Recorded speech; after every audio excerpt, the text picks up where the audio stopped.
আমাদের বাড়িতে সবার এখনই রোজার আমেজ শুরু হয়ে গেছে। রোজা না আসতে আসতেই সবাই চপ খাবে শুরু হয়ে গেছে। তাই কেটে নিলাম আলু, কেটে নিলাম কুমড়ো আর কেটে নিলাম বেগুনে। এক রকমের করলে হবে না, এই জন্য যার যার যেটা পছন্দ সেটাই করতে হবে।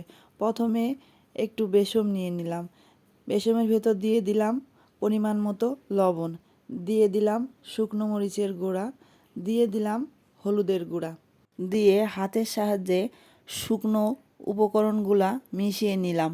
তারপর দিয়ে দিলাম পরিমাণ মতো পানি। পানিটা পরিমাণ মতো দিতে হবে।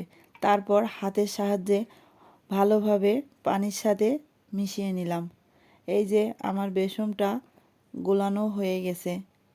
তারপর বেসনের ভিতর দিয়ে দিলাম আগে থেকেই মাখিয়ে রেখেছিলাম লবণ, সেই কুমড়োগুলো দিয়ে কড়াইতে একটা তেল বসিয়ে দিলাম।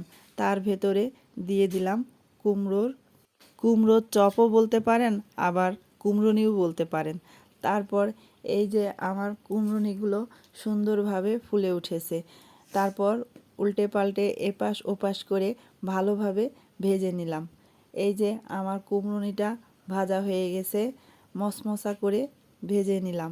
তারপর একটা পাত্রে উঠিয়ে রাখলাম। তারপর ওই একই বেসনের ভিতর দিয়ে দিলাম আগে থেকে মাখিয়ে রাখা লবণ দিয়ে বেগুনিগুলো।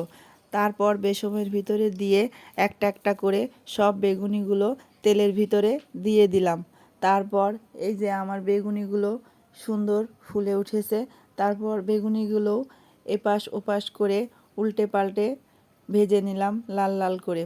এই যে আমার বেগুনিগুলো অনেক মচমচা হয়েছে। এটা আমার বড় ছেলের পছন্দর খাবার। তারপর ওই একই বেসনের ভিতর দিয়ে দিলাম লবণ মাখানো আলুরগুলা গোল গোল করে কেটে নিয়েছি। আলুর চপ এভাবেই আমার মেয়ে পছন্দ করে। তারপর বেসনের ভিতর একটা একটা করে আলুগুলো দিয়ে তারপর তুলে তেলের ভিতর দিয়ে দিলাম। এই যে আমার আলুর চপগুলো অনেক সুন্দর ফুলেছে, আর এপাশ ওপাশ করে ভেজে নিলাম আর মচমচা করে নিলাম।